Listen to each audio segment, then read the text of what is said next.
예, 오늘은 요한복음 1장 14절부터 보겠습니다. 1절에서 13절까지는 크게 두 부분으로 나눠질 수 있죠. 1절로 8절까지의 모습이 일단락이 되는 모습이죠. 그래서 태초에 말씀이 계셨다. 그 말씀은 하나님이다. 그리고 그 말씀은 빛이다. 그 말씀은 생명이다. 그래서 그로 말미암아 천지가 지어졌다. 이렇게 그래서 이거에 대해서 증거하는 자가 있다. 그래서 증거하러 왔다. 그렇게 이야기가 되죠. 그래서 이제 빛을 빛으로 왔다라고 해서 종결되고, 그리고 이제 9절부터 13절까지가 하나의 단락이 또 시작이 되고 있죠. 그래서 여기서는 어떤 내용입니까? 각 사람에게 전하는 사람이 빛이 와서 전했어요. 근데 결국은 자기 백성들이 영접지 않았다 그렇게 얘기하죠. 그래서 영접하는 자 그 이름을 믿는 자들에게 하나님의 자녀가 되는 권세를 주셨으니 그랬는데, 이 믿는 자가 누구냐 하면 13절에 보니까 혈통이나 육종이나 사람의 뜻이 더 나지 아니하고 하나님께부터 난 자다. 그래서 결국은 빛에 대해서, 생명에 대해서, 말씀에 대해서 믿는 자가 있는데, 그 믿는 자는 결국 하나님께 난 자라는 거죠. 그러면 여러분이 이제 하나님께 난 자, 그러면은 우리는 예수가 태어나는 가정에서 볼 수 있어요. 성육신도 태어나는, 마리아에게 성육신도 태어난 게 뭐예요? 하나님께 난 자죠. 그죠? 그리고 요한복음 3장에서는 거듭남이라고 이야기하죠. 그래서 하나님께 난 자는 결국 성령으로 난 사람, 옛사람에서 새사람이 된 사람, 그걸 우리는 하나님께 난 자라 그렇게 이해를 합니다. 그러면 이제 12절에서 그 영접하는 자가 누구냐라고 할 때에 이 땅은 순서가 그렇습니다. 스타로스가 세워지고 영단번의 사건이 일어나고 나서 사람이 먼저 영접을 하면 절대 안 돼요. 순서가. 차서가 그렇습니다. 차서가 그 하나님이 영접을 해야 돼요. 그 하나님. 그래서 누가복음에서 있고 공관복음서의 다 끝에 서신 분들이 다 뭐라 그래요? 내가 아버지께 가야 된다 그렇게 이야기합니다. 아버지께로 가야 한다. 나를 만지지 마라. 그 말은 뭐냐 하면은 내가 아버지께로 가야만 완료가 된다는 거예요. 모든 내용이. 하늘에서 이루어진 그 뜻이 땅에서 이루어져야 되는데, 그 땅에서 이루어진 그 노고스의 말씀, 노고스로 육신으로 온 그 말씀, 그 말씀이 영단번이라는 말로 다 들어가게 되고 스타로스에 다 세워졌어요. 그리고 그게 무덤에 들어가게 되고 무투가 돼서 부활을 합니다. 그 부활한 말씀이 이제 아버지가 영접을 해줘야 돼요. 그 하나님이. 그 완료된 모습. 그래서 영접하는 자는 먼저는 누가 해야 된다고요? 그 하나님이 해야 돼요. 땅에서 완료된 거를. 그리고 다음 차소가 믿는 자들이죠. 그러니까 순서를 여러분이 그렇게 알고 계셔야 됩니다. 꼭 성경의 차서 속에서 완료된 모습을 영접하는 것은 우리가 아니라는 거예요. 그 하나님이고, 그 하나님이 우리에게 은혜를 베풀어 줘야 우리는 그걸 영접할 수 있어요. 그 믿음으로. 그 요한복음은 바로 그 믿음을 이야기하는 거예요. 그 믿음으로 의롭게 되는 이야기, 그 믿음으로 영생을 얻는 이야기가 펼쳐지는 거죠. 그래서 그 믿음이 있는 자가 거듭나는 이야기가 되고 그 배에서 생수가 나오는 사람이 되는 거죠. 그런 이야기들이 이제 요한복음의 전체적인 내용이라는 사실을 우리가 이해하면 좋을 것 같습니다. 그래서 13절에 있는 말씀을 꼭 기억해야 합니다. 혈통으로나 육적으로 되지 않는다. 오직 뭐로 된다? 하나님께로부터 난 자야만 된다. 그래서 하나님께로부터 난 자를 가리키는 거예요. 이 사람이 난 자다. 그럼 누굽니까? 먼저는 예수 그리스도죠. 그죠? 인자로 온 그 예수가 하나님께로부터 온 자예요. 그러면 우리는 그 마태복음과 누가복음에서 기록되어 있는 그 인자의 나심을 성령의 오심으로도 봐야 돼요. 그리고 성령의 오심이, 그 오심이 우리의 오심과 같죠. 우리도 새로 태어나는 모습이 마리아로부터 태어나는 게 뭔지 알게 되는 거죠. 그래서 거듭남을 이해할 때에 여러분들이 누가복음에 있는 세례 요한과 예수가 잉태되는 그 사건들을 잘 주시해서 봐야 됩니다. 그게 땅에서 거듭남을 설명하는 장치들이에요. 그렇게 이해를 그 방법밖에는 이해할 수 있는 방법이 없어요. 우리가 성령으로 태어나는 게 뭔지, 거듭남에 대해서 설명한 장치는 거기 구절밖에 없어요. 1장하고 2장밖에는. 다른 거 가지고 거듭남을 설명하면 다 틀려요. 성경이 사용한 것만 가지고 설명을 해야 되기 때문에. 땅의 모든 걸 가지고 비교를 해준다? 그건 다 틀립니다. 왜? 영적인 것은 땅의 것으로 설명이 안 돼요. 단지 성경이 땅의 것을 가지고 설명한 방법 가지고 설명할 수밖에 없다는 거예요. 그래서 방법이. 그래서 성경이 성경을 해석한다는 것은 그런 원리지. 우리가 땅의 거 가지고 자꾸 이해를 시키면 안 돼요. 본문을. 땅의 말로, 땅의 사건으로 자기가 체험한 거 가지고 그걸 갖다가 세이브시켜서 같은 내용으로 만들어버리면 절대 안 된다는 거죠. 근데 우리는 이미 그 훈련이 잘 되어 있어요. 그래서 저와 여러분이 그 훈련된 걸 어떻게 해야 돼요? 양날의 검으로 다 없애버려야 돼. 양날의 검으로. 그래서 칼바트는 도끼로 부셔버렸다는 표현을 한 거고, 그래서 제가 요한을 들어서 우레의 아들이 지금 우리에게 뭐 해요? 박살내는 거죠. 근데 여러분 요한의 뜻을 가서 찾아보세요. 사전적으로. 그러면 요한의 뜻이 뭡니까? 사전적으로? 어근을 쫓아가면 히브리어 어근으로 오게 되고 거기 보면 어떤 뜻이 나와요? 여호와와 같은 뜻이에요. 여호와와. 요한 그러면 여러분들이 이제 어디까지 와야 돼? 수준이? 전능자 여호와까지 와야 돼요. 그러니까 우레의 소리죠. 성령의 소리가 그 소리예요, 여러분. 성령의 소리가. 여호와는 분명히 우리가 구약에서 할 때 뭐로 배웠어요? 성령이라고 했잖아요. 성령. 근데 요한이라는 뜻이 그 뜻을 가지고 있다니까요. 담고 있어요. 여호와라는 뜻을. 그러니까 우레의 아들인데 어떤 음성이에요? 무섭고 그런 것도 있지만 그래서 요한이 사랑을 이야기하는 거예요. 사랑을. 제가 이거 세례 요한으로 보지 말라 그랬습니다. 여러분은 세례 요한으로도 봐야 되고 사도 요한으로 둘 다 읽어야 돼요. 그래야 요한복음이 뭘 이야기하는지 알아요.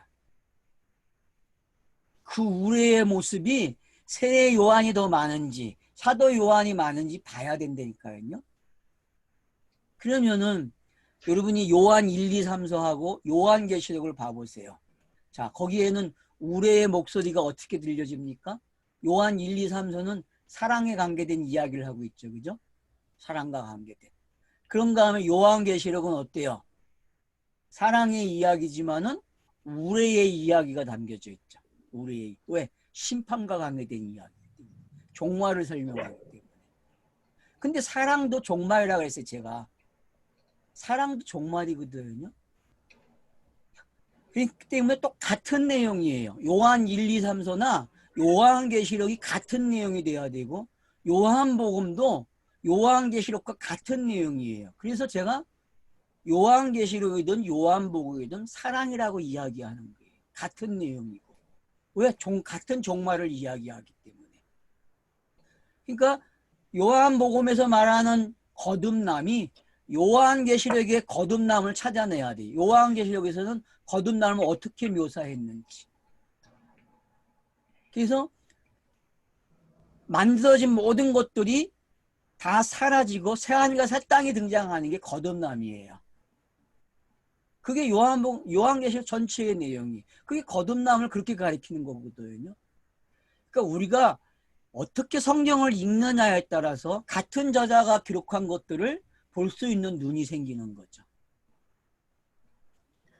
자, 오늘은 이제 14절에서 18절의 말씀인데, 말씀이 이제 뭐가 됩니까? 육신이 됐다, 그렇게 이야기해요. 단계를 걸쳐 왔습니다.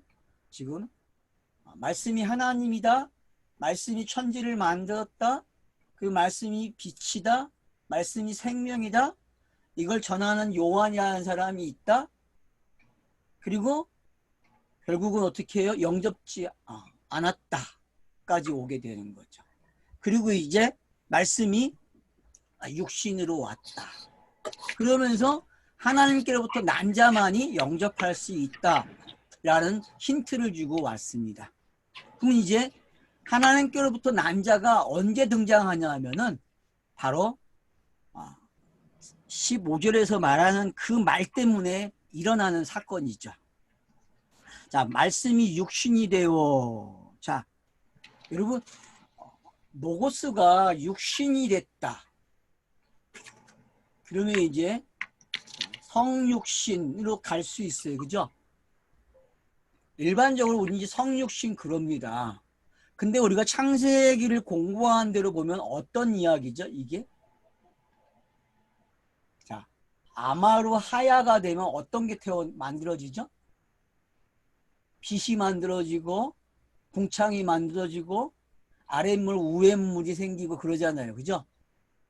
창세기 1장에서는 아마루가 말을 하면은 하야가 딱 일을 하기 시작하면 어떤 일이 일어나요? 뭔가가 보여지는 게 만들어져요. 근데 그걸 요한복음은 뭐라 그래요? 육신이 됐다 그래요. 그거를. 그래서 우리가 일곱 요매서, 일곱 언약에서 만들어진 내용들을 전부 다 뭘로 봤어요? 예수와 그리스도다 그리고 이야기했단 말이에요. 그러면 말씀이 육신이 됐다는 이야기는 하야가 일을 한 게 등장한 거예요. 그래서 말한 것이 되어진 거죠. 그러면 베레스트가 태초라는 말을 가지고 있다는 것은 엘로힘이 하늘과 땅을 만들었다는 이야기가 돼주는 거잖아요. 그 안에는 말하는 자가 있고 만들어진 게 있고 그리고 그 만들어진 것이 어떤 것인지 설명되는 게 2절에서 설명이 됐단 말이에요. 그래서 혼돈과 공허라는 게 어떤 거고 그리고 그거와 비교해서 하나님의 신이 수면 위에 운행한다는 말이 나왔잖아요. 이런 표현 방법이 지금 이 요한복음에서 어떻게 표현되고 있는지를 여러분이 관찰하셔야 돼요. 그 관찰을 하셔야 우리가 창세기에서 공부한 방법대로 요한복음이 읽어질 수 있어요. 그러니까 육신이라는 단어는 창세기 1장에서 만들어진 것들 6일 창조 속에서 몇 개가 만들어졌습니까 여러분? 이르시대가 10번 나오는데 몇 개가 만들어졌다고 했어요? 8개가 만들어졌다고 했잖아요. 8개. 기억 안 납니까 여러분 창세기 1장? 자, 이르시대가 나오면 몇 개가 만들어진다고요? 결과물이 8개예요. 8개. 8개가 만들어지거든요. 그건 여러분들이 나중에 가서 찾으면 돼요. 몇 개가 만들어지는지. 8개가 만들어진다고. 그 8개가 이제 뭘로 표현이 돼요? 육신으로 표현이 되는 거예요. 육신으로. 그러면 이 8개를 노고스가 말한 것이 된 거고 그 8개가 이제 육신으로 오는 거예요. 그러면 보세요. 이 만들어진 거 천지창조가 그래서 1장 3절에서는 뭐라 했어요? 만물이 그로 말미암아 지은 바 되었으니 그래요. 그거를 그러니까 8을 뭐라 그래요? 만물을 그로 말미암아 지어졌다 그래요. 그 만물이 이제 요구하는 게 뭡니까 여러분? 그 만물이 요구하는 게 이건 상징이잖아요. 뭐에 대한 상징이에요? 육신에 대한 상징이잖아요. 육신. 맞죠? 여러분 이 만들어진 8의 상징은 누구예요? 육신이에요. 육신. 육신으로 와야 돼요. 그럼 이 만들어진 게 뭡니까? 이게 율법이고 보이는 거죠. 이게 비유죠. 비유가 해석되려면은 육신이 와야 돼요. 그래서 누가복음 1장 2장에서 육신으로 오는 걸 기록한 거예요. 근데 그 육신으로 오는 그 예수, 인자 예수는 성육신으로 와야 돼요. 성령으로 태어나야 돼요. 성령으로. 왜? 히브리서 4장에서 말하는 대로 죄는 있는데 뭐가 없어요? 죄의 모양은 있는데 죄가 없다라고 하는 표현이 이루어져야 돼요. 그러니까 육신을 입고 왔는데 죄가 없어야 돼요. 그렇게 말을 하기 위해서는 이 여덟이 요구하는 게 뭔지 알아야 돼. 그래서 율법이 요구하는 게 뭐라 그랬습니까? 인자 예수. 인자 예수죠. 왜요? 스타로스에 세워져야 되기 때문에. 그래서 두 가지 방법이죠. 하나는 말로 설명해 줘야 돼. 인자 예수가 와갖고 이 율법이 이거지. 그게 산상수훈이죠. 그죠? 산상수훈에서 율법이 요구하는 걸 말로 어떻게 해요? 확답을 져줘요. 말로. 설명을 다 해줬어요. 그리고 또 한 가지 방법은 뭘로 확정이 져줘야 돼요? 영단번이라고 하는 스타로스가 세워줌으로써 값을 지불해요. 값을. 속전을 지불해 주는 거죠. 그래서 율법이 보이는 것들이 말하는 모든 언약의 내용이 성취가 되는 거죠. 그래서 육신으로 왔다고 하는 것은 결국 뭐와 관계되어 있냐면은 두 가지 사실. 말로 전하는 거와 속전으로 오는 예수. 이 두 예수의 모습이 바로 이 어디에 담겨져 있어요? 지금 육신이라는 단어에 담겨져 있는 거죠. 그러니까 말씀이 육신이 되어 왔다는 영은 차서가 하나 넘어온 거죠. 보이는 거에서 보이는 거의 상징의 끝이 온 거죠. 노구스가 말을 하면은 보이는 게 창조되었잖아요. 근데 그 창조물들이 요구하는 게 상징이기 때문에 상징의 대표자가 와야 돼. 그걸 우리는 요나의 표적이라고 그랬어요. 그렇죠? 요나의 표적. 그래서 요나의 표적을 완성시킬 수 있는 육신이 와야 돼요. 완성시킬 수 있는 육신. 그게 누가복음 1장, 2장이 바로 이 육신으로 오는 거야 라고 설명한 거죠. 그래서 다른 사람과 태어나는 방법이 달라요. 그걸 위해서 우리는 뭐라 그랬어요? 거듭남이라 그랬어요. 거듭남. 그러면 창세기에 나오는 2장에 나오는 그 아담은 어떤 아담이에요? 바로 성육신으로 태어나는 아담이죠. 구원자의 모습이죠. 우리와 동질의 사람이 아니라니까요. 그 아담은. 창세기 2장의 아담은 우리와 동질의 사람이 아니고 어떤 사람이다? 어떤 사람? 구원자의 모습으로 온 인자 예수를 가리키는 설명해주는 그 모습이 창세기 2장에 나오는 그 아담이죠. 흙으로 만들어진 그 아담은 결국 지금 여기서는 뭘로 표현이 돼요? 육신으로 왔다 그렇게 표현하는 거예요. 육신으로. 그러니까 우리가 가지고 있는 육신이 이 뭔지를 알고 싶으면은 결국 뭐로 가야 돼요? 창세기 2장과 누가복음 1장, 2장으로 가야 되고 그리고 요한복음 3장의 거듭난 사건을 같이 봐줘야 이 육신이 뭔지 알게 돼요. 그러면 이 육신이 스타로스고 영단봉이라는 걸 이제 우리가 알게 되는 거죠. 그래서 말씀이 육신으로 오는 거예요. 그래서 메시아가 왔다 그러는 거예요. 메시아가 왔다. 노고스가 원하는, 노고스가 요구하는, 율법이 요구하는 그 인자 예수가 등장했다. 그래서 공감복음서에서 인자가 왔다 그러는 거예요. 인자가 왔다. 그걸 요한복음에서 뭐라 그래? 말씀이 육신이 됐다 이렇게 표현하는 거죠. 자, 이해가 되십니까? 여기까지? 네. 예. 그래서 이제 말씀이 육신이 됐고 우리 가운데 거한대요. 이게 복음이죠. 먼 이야기가 되면 안 되는데 우리 가운데 있다니까. 우리 가운데. 창세기 2장 7절에 그 여호와 하나님이 땅의 흙으로 사람을 지었고 생기를 그 코에 불어넣으신 사람이 생명이 된지라. 우리가 보통은 그 인간 창조라고 얘기하는데 그게 아니고 인자 예수. 그러니까 요한복음의 표현을 하면은 말씀이 육신이 된 거죠. 그런 모습이라는 말씀. 예, 예. 그러니까 그 구절을 그렇게 이해를 하시면 됩니다. 그래서 하와가 준, 여자가 준 선악과를 딱 같이 먹어주는 거예요. 왜? 먹어줘야 죄를 전가받는 거잖아요. 죄가 없는 게 죄를 전가받는 모습이 그렇게 그려지는 거예요. 제가 그렇게 설명을 했거든요. 기억나십니까? 그 부분? 예. 그래서 그런 부분들이 이제 여러분들이 같이 연결이 돼야 돼요. 이 본문에서.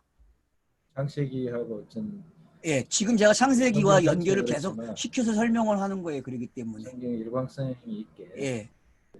그러니까 노고스의 개념이 어떤 건지 제가 지금 설명을 했고, 그리고 노고스가 요구한 것이 뭘로 등장해? 창세기에서는 8개의 만져짐으로 등장을 한단 말이에요. 첫 번째.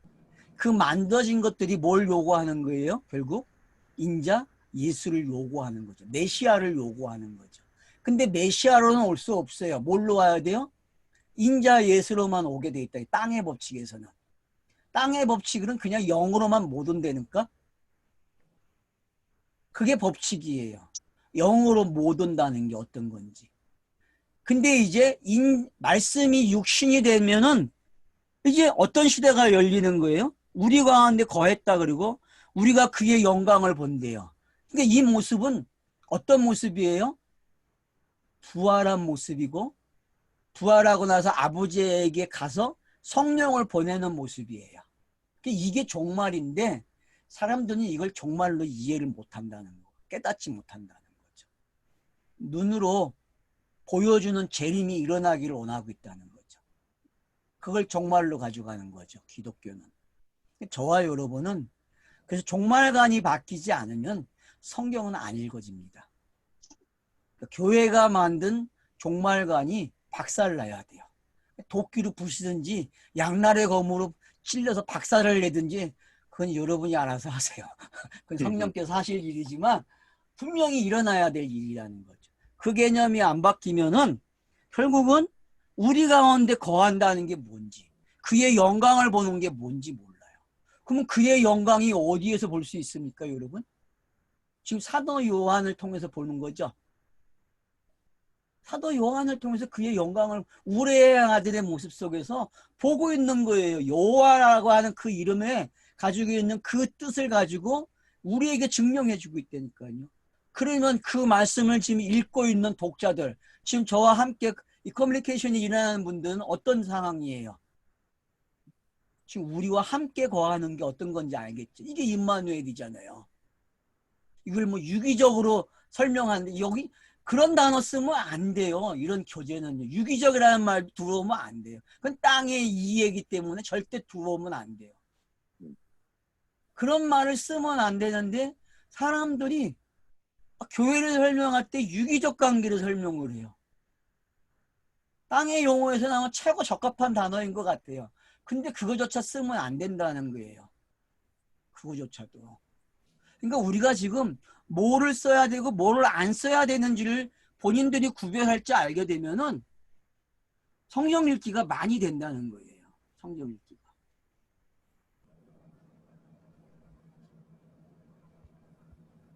자, 그래서 우리 가운데 거하시고 그의 영광을 봤다 그래요. 그리고 아버지의 독생자의 영광이요. 그래서 여러분 14장 가면은 이제 이걸 뭘로 표현해요? 자, 하나님을 보여달라고 하는 제자가 있죠. 누굽니까? 14장에서? 네? 빌립. 네, 빌립이죠. 이 말씀이 그거 설명하는 거예요, 여러분. 지금 하나님 봤어요? 안 봤어요? 이 사건에서 14절에서. 14절에서 여러분 하나님을 본 거예요.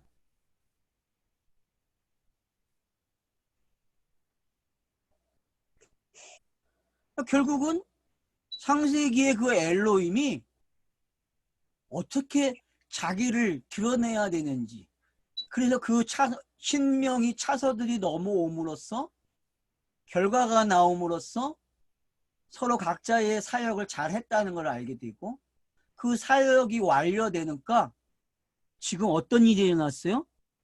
요한이 말을 할 수 있어요. 요한이 어떤 말을 해요? 야, 말씀이 육신이 됐어. 이해가 됩니까? 말씀이 육신이 됐다는 게. 그냥 이 말을 하면 그냥 알아먹어야 되거든요. 근데 요한복음을 읽었던 많은 사람들이 말씀이 육신이 됐다 그러면은 어떻게 이해해요? 그냥 기독론적으로 이해하고 끝나요. 그게 하오 주석을 쓴 사람들, 신학자들의 모습이 아니에요. 전부 다 기독론으로 끝이 나요. 더 이상 설명을 못해요, 그걸. 창세기와 요한복음이 같다고 설명해요. 일장을 설명한다고 얘기해요, 학자들이. 근데 막상 그 내용으로 가서 보면 한마디도 설명하는 게 없어요. 여러분 그런 주석 봤어요? 그런 강의를? 저는 못 봤어요, 아직까지. 그들은 한마디도 설명을 못해요. 큰 그림은 봤어요. 전체의 그림은. 아, 창세기 1장하고 요한복음 1장 1절로 18절은 같은 내용이야. 이 말은 해요. 심지어는 요한계시록의 20장, 21장, 22장이 창세기 1장, 2장, 3장하고 같다고 얘기를 해요. 근데 한 명도 주석에서 그게 왜 같은지, 그게 어떻게 완료가 됐는지 설명해 주는 사람이 없다니까요. 여러분 그런 책을 보셨습니까? 못 봤어요, 저는요. 그 이야기는 뭐예요? 사람들이 쉼표는 가지고 있다는 거야. 아, 창세기 1장하고 요한계시록 22장하고 짝인데 이거는 아는데 설명을 못해. 성경이 힌트는 줬는데 그게 비유라는 거죠. 비유로 끝나는 거예요. 그래서 안으로 들어가지를 못해요. 진리로 못 들어간다니까요. 마찬가지로 요한복음 1장도 창세기 1장을 해석해 주고 있는데 그 관점으로 전혀 보지 못한다는 거예요. 미쳤어요. 뭐에 미쳤어요? 노고스에 미치고 그걸 기독론으로 가져가는데 미쳤다니까요. 왜? 누군가가 해놓은 말을 가지고 새끼 쳐가지고 밥 먹고 살아야 돼요. 다른 걸 말하면 이단이야. 조직 이 신학계에서는. 맞죠? 신학에서는 이거 가지고 다른 걸 이야기하면 이단이 된다니까요. 이런 미친놈들이 세상에 어디 있어요. 지들이 이단이지 성경이 말하지 않는 걸 왜 말을 해요. 아, 노고스를 잘 살려야지. 그러면은 노고스가 왜 노고스가 된지 설명을 해야죠. 노고스의 의미도 모르면서 무슨 노고스를 사용해요. 그게 왜 기독론이 됐는지 그러면 그거를 정말 성경을 가지고 파야죠. 요한복음 자체 내에서 왜 그게 노고스가 기독론이 되는지 정말 펼쳐놔야죠. 그러니까 하고주석에서 여러분이 정말 그 말을 하는지 그걸 찾아내고 있는지 학자들이 확인하셔야 된다니까요. 그냥 읽지 마세요, 여러분. 그들이 말하는 노고스 기독론을 찾아내야 된다니까요. 특별히 말씀 1절로 18절의 말씀을 세 부분으로 나눠요. 세 부분으로. 노고스 기독론을. 제가 이거 강의하기 전에 잠깐 봤기 때문에 이야기해 주는 거예요. 1장을 갖다가 그렇게 설명한다고, 노고스 기독론으로. 여러분들이 정말 하고 주석도 보세요. 보시면서 그들이 말하는 게 자기들이 말을 해놓고 그 말한 거를 정말 설명을 하고 있는지 그리고 성경적으로 되어졌는지 보란 말이에요. 그게. 성경이 성경을 해석하는 방법으로 되어졌는지 거기까지 여러분이 확인 사살을 해야 돼요.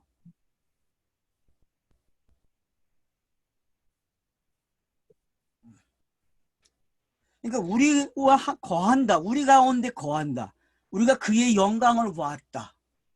그러니까 지금 동일시시켜주는 게 뭔지 알겠죠? 저자가 하나님께로부터 난 자는 어떤 자다? 이런 자야라고 이야기한단 말이에요. 하나님께로부터 난 자는 바로 우리 육신으로 온 자야.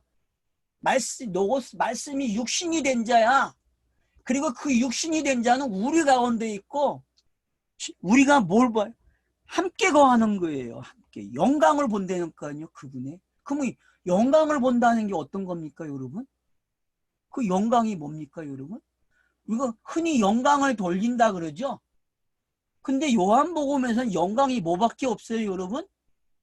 말씀이 육신이 된 것. 아니지, 영단번이지.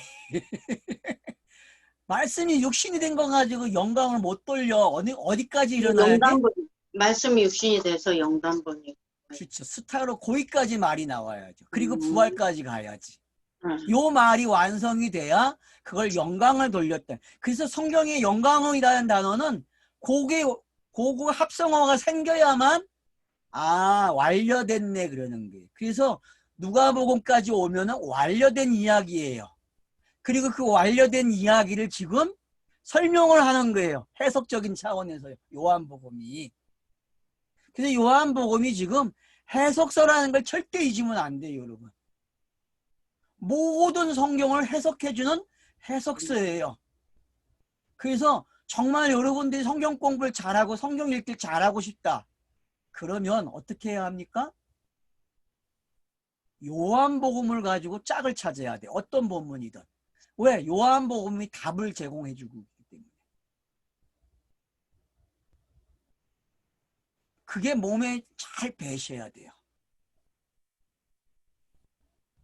아주 익숙한 사람이 되십시오. 쿡 찌르면 그 어떤 본문을 읽더라도 쿡 찌르면 여러분은 뭘로 와서 해석을 해야 돼요? 요한복음을 가져와서 해석을 해야 돼요, 여러분.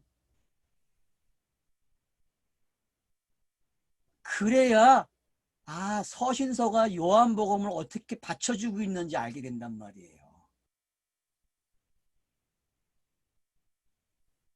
요한복음을 받쳐주는 것은 서신서예요, 여러분. 해석되어진 거를 다시 설명해 준다니까요, 서신서들이. 근데 많은 사람들이 교회 문제를 해결하는 책으로 서신서를 읽었기 때문에 못 읽는 거예요.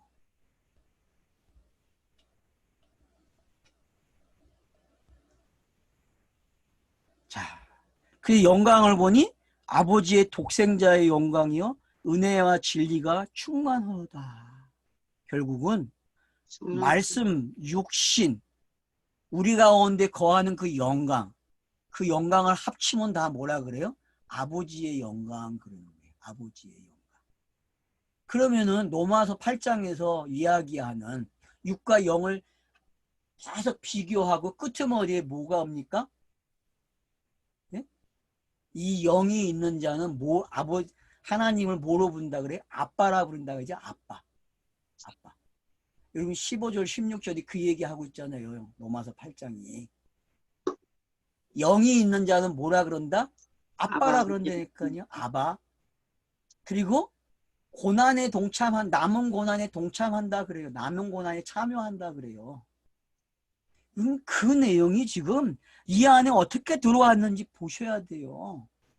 로마서 8장을 여러분들이 깊게 이해하시려면은 지금 이 14절 말씀이 이해가 돼야 돼. 깨달아져야 된다니까요. 이거를 그렇게 설명한 거예요, 지금요. 거기서 나오는 6이 이제 뭔지 알겠죠? 로마서 8장에 나오는 6은 말씀이 육신이 된 그 6을 이야기하는 거라고. 우리가 생각하는 그 6이 아니란 말이에요. 헬리즘이 얘기하는 악한 6이 아니라고. 성경의 차서의 6이란 말이에요. 알았어요? 그 육신에서 넘어와야 은혜와 진리가 된단 말이에요. 그거를 영이라고 이야기하고 성령의 법이라고 이야기한 거예요. 로마서 8장에서는. 이게 풀어져야 여러분들이 성경 읽기가 자유로워진다니까요. 그러면 이제 혼자 생각을 해보세요. 내가 왜 성경 읽기가 안 됐는지. 왜 안 돼요? 땅의 가치관이 자꾸 성경 읽는 걸 방해했단 말이에요. 신학자들이 말한 그 가치관 때문에 성경이 안 읽어졌다니까요. 그리고 본래 사람들이 가지고 있던 그 선악이 성경을 못 읽게 하고 있단 말이에요. 그래서 거듭나라고 계속 이야기하는 거예요. 성경이. 죽어. 무투가 돼야지. 무투가 안 됐는데 네가 어떻게 성령의 사람이야 라고 얘기한단 말이에요.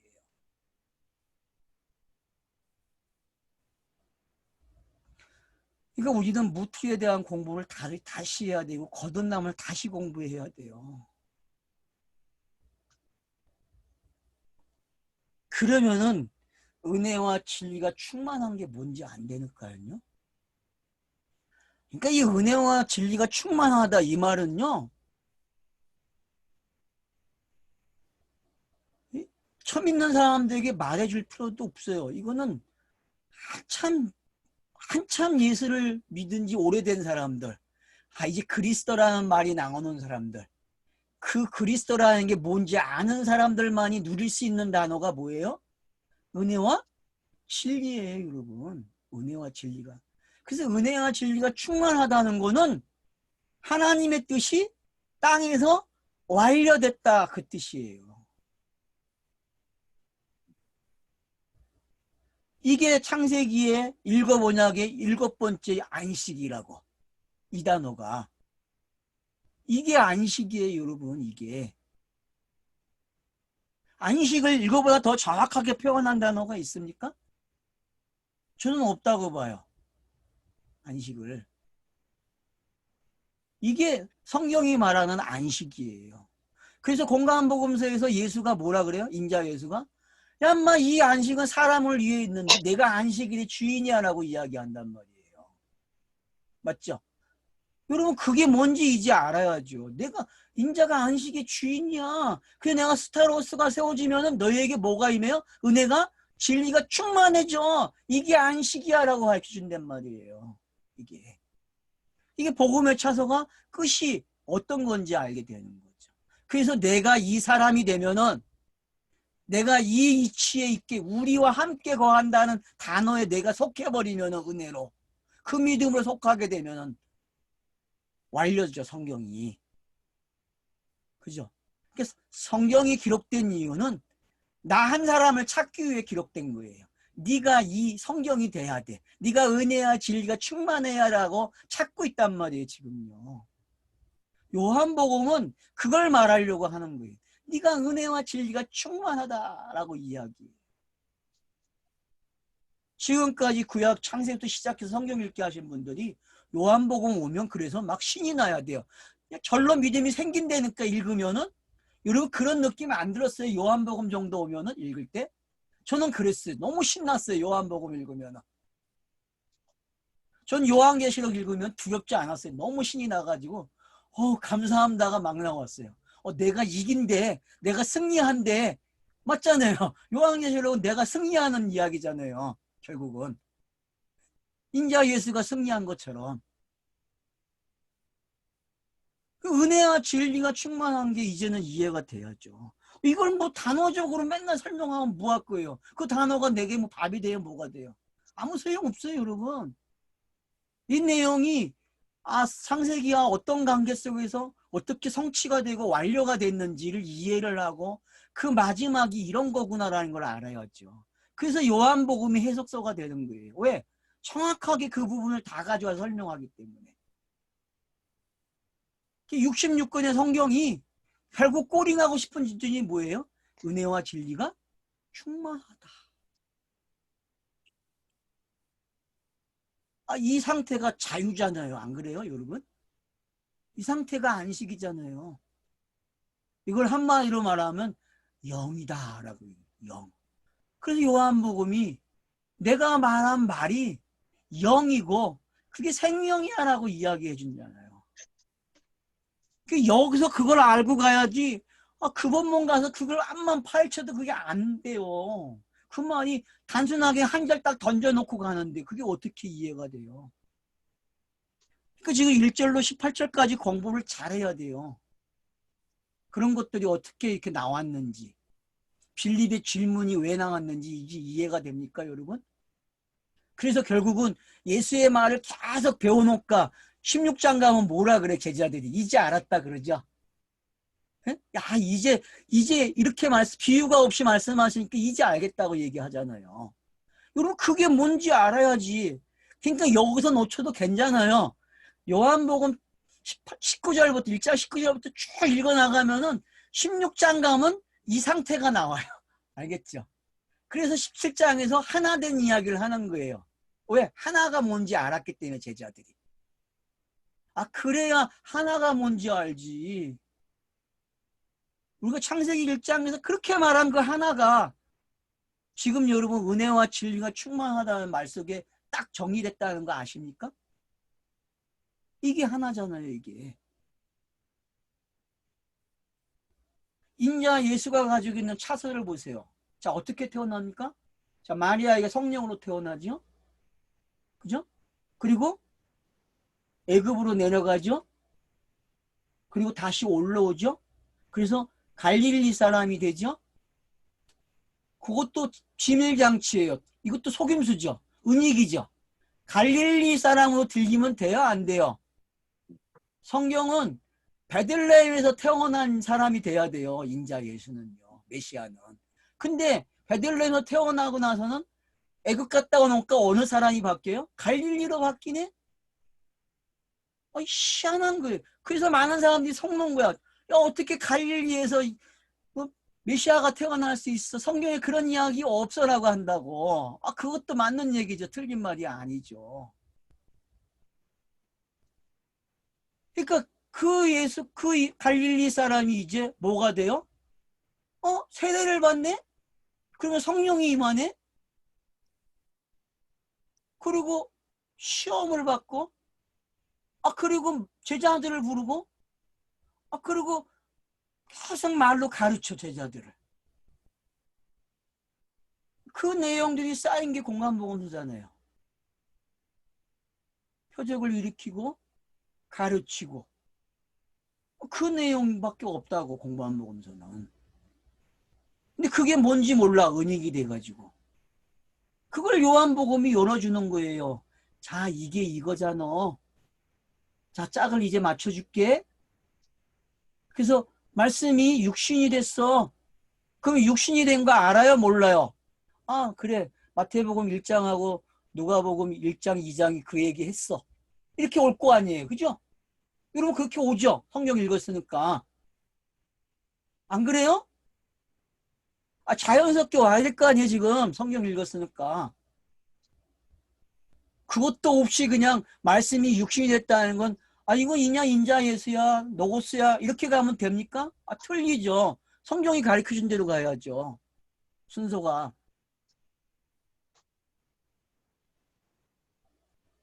그러니까 내가 뭘 놓치고 성경을 읽었는지 여러분 스스로가 알아야 된단 말이에요. 그래서 제가 자꾸 차서를 잘 보라는 거예요. 크로노스의 차서를 여러분들이 잘 가지고 있어야 어느 곳에서 카이로스가 되든 간에 상관이 없다니까요. 이걸 알고 있으면은. 근데 크로노스의 차서를 모르니까, 크로노스와 크로노스의 짝을 못 찾으니까 성경 읽기가 어렵단 말이에요. 힘들어지고. 지금 요한복음은 크로노스 속에서 짝이 된 걸 갖다가 어떡합니까? 이제 해석해 주는 거예요. 그게 뭔지. 그가 왜 스타로스가 세워지고 왜 영단번이 되고 왜 그가 무덤에 들어가고 그가 왜 부활했는지를 요한복음이 설명해 놓은 거예요. 그 과정이 끝난 걸 뭐라 그래요? 은혜와 진리가 충만하다. 그 과정이 끝난 것을. 이런 과정을 우리는 익숙하게 이제 깨달아야 돼요. 자, 이제 14절 좀 이해가 깊어집니까? 예? 네? 우리가 너무 단순하게 생각했어요, 이 본문을요. 자, 요한이 그에 대하여 증언하여 외치되. 자, 그러면 요한의 첫 번째 증언과 두 번째 증언이 달라졌죠? 그죠? 첫 번째 증언은 뭐예요? 첫 번째 증언은 그냥 표피적인 증언이죠. 그죠? 표피적인 증언이잖아요. 근데 두 번째 증언은 어떤 증언이에요? 은혜와 진리가 충만한 증언이죠. 그죠? 그죠? 이 요한이 지금 두 단계로 나눠졌잖아요. 첫 번째 전한 요한, 두 번째 전한 요한 보세요. 첫 번째 메시지는 구약과 관계된 메시지잖아요. 그런가 하면은 두 번째 메시지는 어떤 메시지예요? 말씀이 육신이 되고 그 말씀이 은혜와 진리가 충만한 말씀이 됐단 말이에요. 그러면은 요한복음은 지금 어떤 말씀을 전하고 싶은 거예요? 첫 번째와 두 번째를 가지고 하나는 첫 번째는 표적이라는 걸 가지고 들어오고 두 번째는 진실로를 말함으로써 내가 아들이야라는 걸 가리키면서 은혜와 진리를 선포한다니까요. 그게 요한복음의 기록 방식이잖아요. 그러니까 이 요한이라는 사람이 두 번 등장함으로써 독자들에게 지금 무슨 역할을 해줘요? 요한복음이 전하고 싶은 게 어떤 건지 보여지죠. 그죠? 이제 보입니까? 요한복음이 전하고 싶은 거는 두 번의 요한이라는 사람이 전하고 싶은 말이란 말이에요. 그래서 표적의 책이 돼서 표적에서 첫 번째 표적이 등장하는 게 그 첫 번째 표적, 두 번째 표적, 그 표적들이 요한의 첫 번째 증거가 되는 거고 두 번째 증거는 뭐예요? 진실로 이게 하나님이 아들이야 라고 이야기하는 부분들, 해석하는 부분들, 그 부분이 지금 요한의 두 번째 증거란 말이에요. 자, 이제 쏙 들어옵니까? 이제 쏙 들어와야 돼요. 아, 요한복음이 이렇게 되어 있구나. 그래서 첫 번째 증거는 사람들이 영접을 못하는데 두 번째 증거는 영접을 하네. 왜? 완료된 복음을 가지고 이야기하니까. 요한복음이 바로 이렇게 기록이 됐다는 걸 알아야 되는데 접근을 전부 첫 단추를 잘못 끼는 게 창세기를 첫 단추를 잘못 끼듯이 요한복음도 단추를 잘못 끼네. 이놈의 노고스라는 말 때문에 다 미쳤어. 신학자들이 다 거기에 집중하고 있지 요한복음이 말하는 걸 듣지 않는다니까요. 다 귀를 닫아버렸다니까. 그리고 자기의 음성을 들어요. 자기의 음성. 뭐라고요? 노고스를 자꾸 듣네. 노고스가 뭔지도 모르고.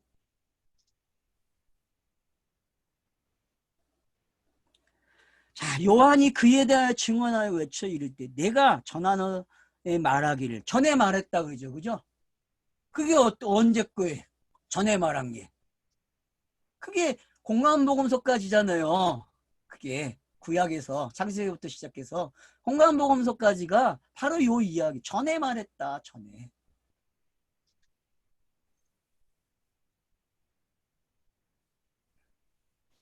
내 뒤에 오시는 이가 나보다 앞선 것은 나보다 먼저 계심이라.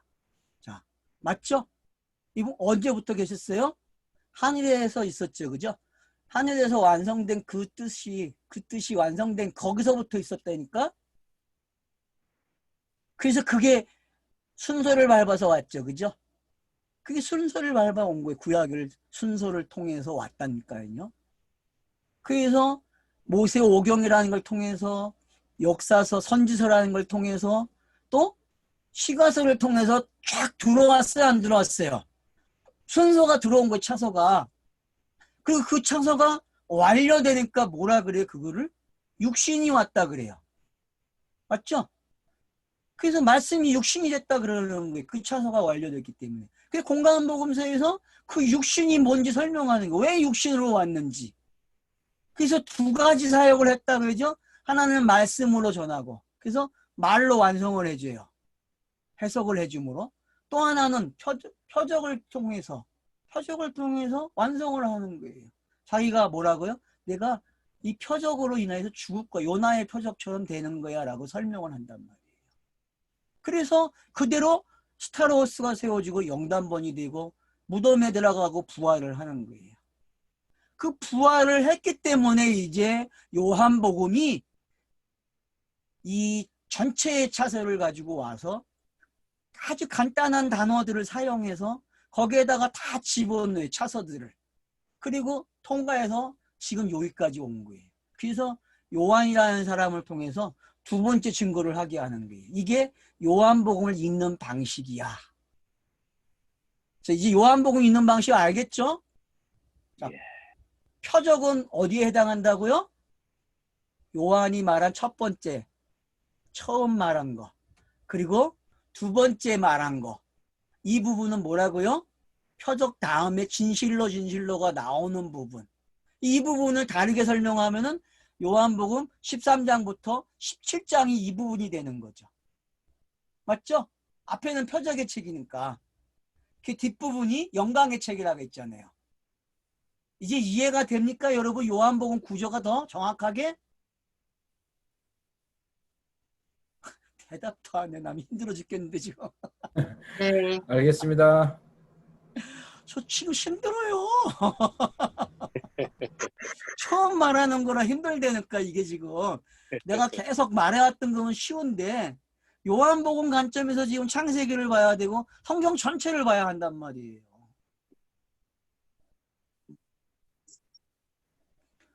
그러니까 노고스 육신 이제는 알겠죠? 네. 예.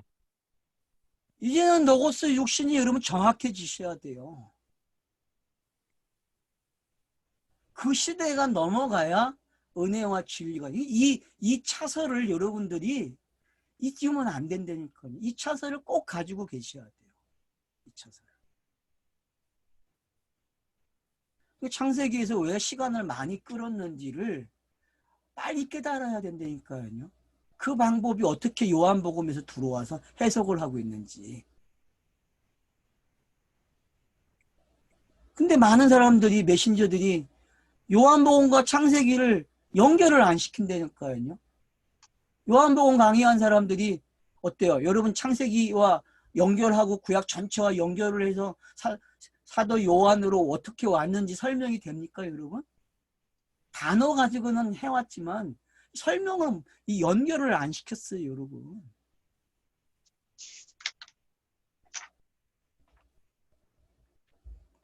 그래서 요한이 증거한 거예요. 그 전에 내 뒤에 오시는 이가 나보다 앞선 것은 나보다 먼저 계심이라는 것이 이 사람을 가리킨 것이니라. 그래서 이제 선제성이라는 용어가 기독선론을 이야기할 때 항상 뭐라 그래요? 선제성을 가리켜, 선제성.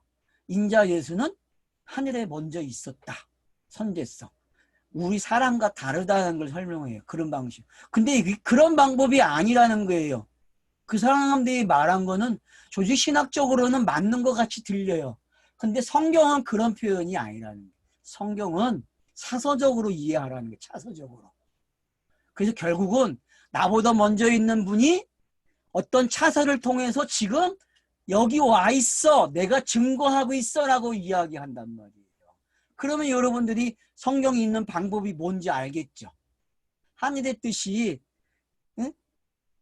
뜻이 하늘에서 이루어진 것처럼 땅에서 그 뜻이 이루어지는 방법이 지금 어떻게 성경에 기록됐는지를 여러분이 봐야 된다는 거예요. 그리고 요한복음 정도 오면 어떤 일이 일어나야 돼 이제? 아, 은혜와 진리가 충만한 시대구나 라는 걸 알게 되는 거죠.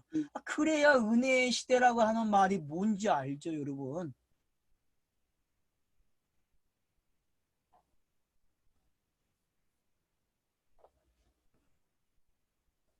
우리가 다 그의 충만한 데서 받으니 은혜 위에 은혜라. 와, 은혜 위에 은혜래요. 여러분, 은혜 위에 은혜라는 말 이 본문 안에서 1장에서 찾으면 어떤 말투예요? 자, 요한이 2번 등장하죠? 네. 네? 요한이 2번 등장한 걸 그걸 뭐라 그래? 은혜 위에 은혜라 그러는 거예요. 첫 번째 은혜, 두 번째 은혜 이제 알겠죠, 그죠? 아니 그냥 요한복음 가지고 해석하자고 그냥 은혜 위에 은혜 그러면은 첫 번째 말한 요한의 은혜 전달된 게 있잖아요. 두 번째 말한 요한의 은혜 이게 은혜 위에 은혜예요. 그래서 은혜 위에 은혜가 되면은 은혜와 진리가 다 충만한 거예요, 여러분. 맞죠? 네. 뭐 얼마나 간단해요. 본문 가지고 해석을 해도.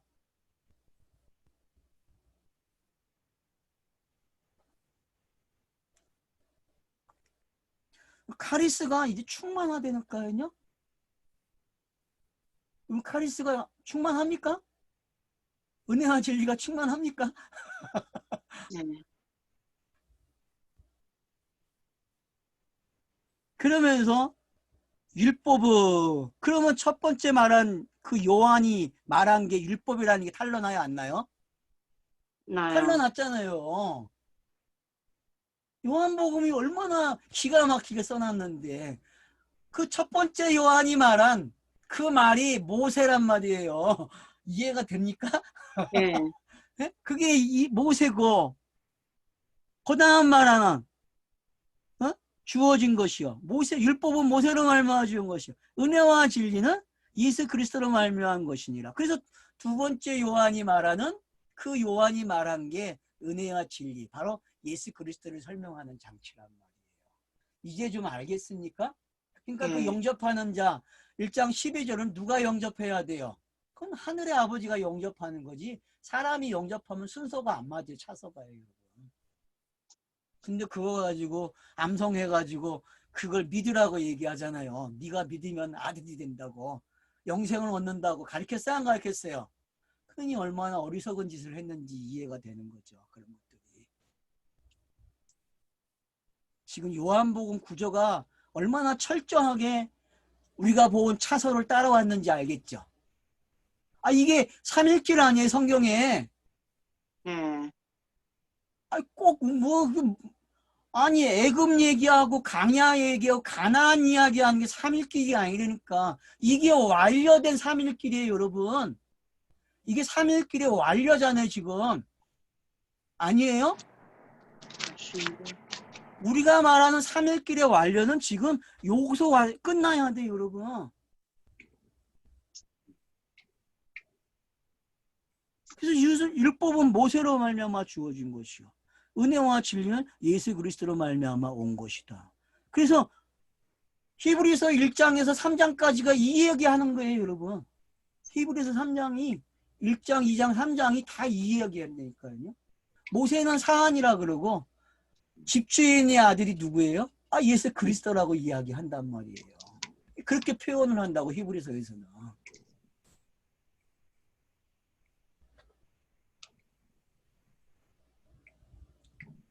본래 하나님을 본 사람이 없으되 아버지 품속에 있는 독생하신 하나님이 나타나셨느니라. 그러면 천지창조로부터 시작돼서 노고스가 오고 육신이 오고 은혜와 진리가 온 걸 뭐라 그래요? 하나님이 나타났다 그러는 거예요. 이 차서를 보아야 이 차서 속에서 나타난 하나님이 뭔지 안단 말이에요. 자, 그러면 요한복음 1장 1절로 18절 말씀이, 자, 요한복음 전체의 메시지를 가지고 있어요, 안 가지고 있어요? 가지고 있어요. 가지고 있죠. 가지고 있다니까요. 그래서 마지막에 베드로가 세워지고 요한의 이야기가 나오고 요한으로 끝이 나요, 여러분. 요한으로 시작해서 요한으로 끝나는 게 요한복음이야. 맞죠? 요한으로 시작해서 요한으로 끝난다니까요, 메시지가, 요한복음이. 그러면 그 장치가 뭔지 이제 알면 되는 거예요. 아, 요한이 말하고자 하는 게 이런 거구나. 그 첫 번째 요한과 두 번째 요한이 왜 다른지.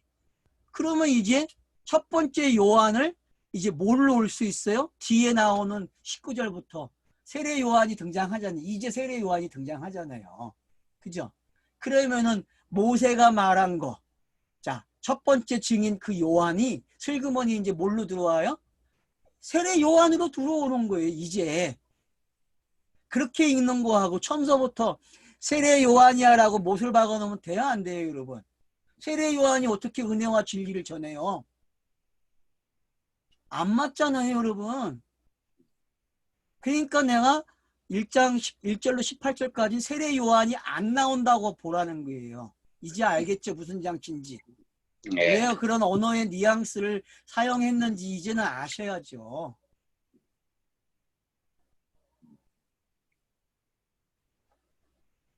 자, 쉬었다 합시다.